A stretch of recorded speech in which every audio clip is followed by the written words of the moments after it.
Praise the lord. ప్రభువైన యేసు క్రీస్తు నామములో మీ అందరికీ ఉదయకాలపు శుభాలు తెలియజేయుచున్నాను.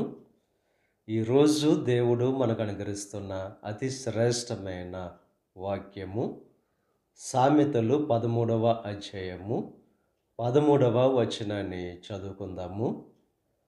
ఆజ్ఞ విషయమై భయభక్తులు గలవాడు లాభము పొందును.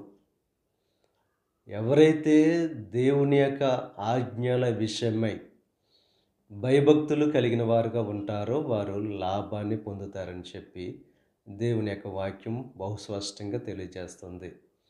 దేవుని యొక్క ఆజ్ఞను మీరినప్పుడే మానవ జీవితంలో నష్టం అనేది కలుగుతుంది.